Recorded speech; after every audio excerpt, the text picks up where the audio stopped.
Hi guys, welcome back to our channel SSK crazy reviews. ఇంకా భయ completely చూసుకున్నట్లయితే మనకైతే జైలర్ 1 అయితే రిలీజ్ అయిపోయింది.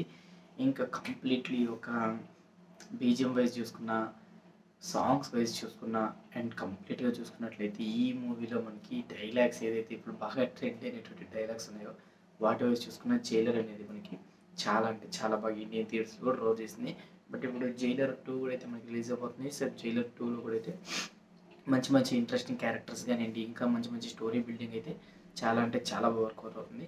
ఇంకా కంప్లీట్లీ జైలర్ 2 మూవీ నుంచి అయితే కొన్ని main hot topic newses release అయ్యి, సో దాని గురించి ఈరోజు వీడియోలో మాట్లాడుకుందాం. సో కొత్త యూజర్స్ అంటే మన ఛానల్ సబ్స్క్రైబ్ చేసుకోకపోతే ఒక సబ్స్క్రైబ్ చేసుకుంటే ఫర్దర్ అప్డేట్ కోసం మిస్ అవ్వకుండా ఉంటే ఛానల్ ఉన్న పక్కన ఉన్న బెల్ ఐకాన్ కూడా ట్యాప్ చేసుకోండి. నేను చేసే ప్రతి రివ్యూ అండ్ వీడియో అనేది మీకు నోటిఫికేషన్ ప్యానల్లో రావడం జరుగుతుంది. సో నా వీడియోస్ని క్విక్గా మీరు అయితే వాచ్ చేయొచ్చు. సో ఇంకా మెయిన్లీ మన థీమ్లోకి వెళ్ళిపోయినట్లయితే ఇది అయితే జైలర్లో మనకి మెయిన్ లీడ్ రోల్ ఎవరు పోయారంటే కంప్లీట్లీ ఇంకెవరు, రజనీకాంత్ గారు.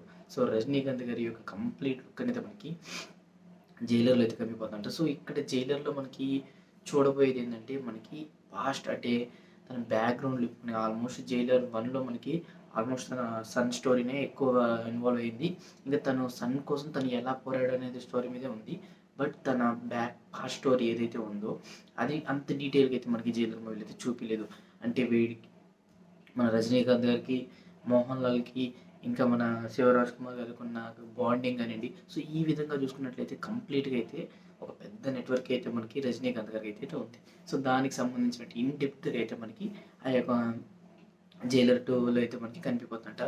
ఇంకా నిధి అగర్వాల్ని కూడా అయితే మనకి మూవీలో అయితే లీడ్ రోల్లో పెట్టాలనుకుంటున్నారు. ఇంకా మనకి కేజీఎఫ్ హీరోయిన్ అయితే సో కీ రోల్లో పెట్టాలనుకుంటున్నారు, లేదా మెయిన్ రోల్లో చూసుకున్నట్లయితే ఆల్రెడీ రమ్యకృష్ణ గారు అయితే మెయిన్ రోల్లో ఉన్నారు కాబట్టి కీ రోల్ అయితే ప్లే చేయబోతున్నారంట. సో ఏదైతే మనకి జైలర్ పాస్ట్ స్టోరీలో అయితే కేజీఎఫ్ హీరోయిన్ ఏదైతే ఉందో తనైతే ఒక లీడ్ రోల్ అయితే ప్లే చేయబోతున్నారు. ఎలా అంటే తన యొక్క లీడ్ రోల్ని బేస్ అయ్యే తన హీరో అనేది పై స్టెప్కి అయితే వెళ్ళడం అయితే జరుగుతుంది. సంథింగ్ ఇంకా చెప్పాలంటే మీకు సరైనోడు మూవీలో మన అల్లు అర్జున్ గారు అయితే ఎవరైతే మన రకుల్ ప్రీత్ సింగ్ స్టోరీని పట్టుకొని మూవీ అనేది ముందుకెళ్తుందో ఆ విధంగా అయితే ఉండబోతుందంట. సో ఇంకా కంప్లీట్లీ ఏంటంటే ఇంకా క్యామియో రోల్స్ని, ఇంకో 2 క్యామియో రోల్స్ని కూడా యాడ్ చేయబోతారంట. సో నెల్సన్ మామ ఇంకా ఏమేమి యాడ్ చేస్తారో అనిపిస్తుంది. సో కంప్లీట్లీ చూసుకున్నట్లయితే ఈ మూవీ నుంచి అయితే మాస్ అప్డేట్స్ అయితే వస్తున్నాయి. పాస్ట్లో మనకి ఇంకో క్యామియో రోల్స్ని యాడ్ చేయబోతున్నారని చెప్పి, ఇంకా కేజీఎఫ్ హీరోయిన్ కీ రోల్లో పెడుతున్నారని చెప్పి, ఇంకా కంప్లీట్లీ రజనీకాంత్ లుక్స్ కూడా అయితే యంగ్ లుక్లో కనిపిపోతున్నాడు అని చెప్పి, సో మనకి అప్కమింగ్ మూవీస్ అన్ని రజనీకాంత్ గారివి కొంచెం పాస్ట్ లుక్ అంటే ఓల్డ్ అండ్ లుక్ని బాగా హైలైట్ చేస్తూ వచ్చారు. ఫస్ట్ టైం మనకి యంగ్ లుక్ని కూడా ఇంట్రడ్యూస్ చేస్తాం విత్ మేక్ ఓవర్తో పాటు అంటున్నారు.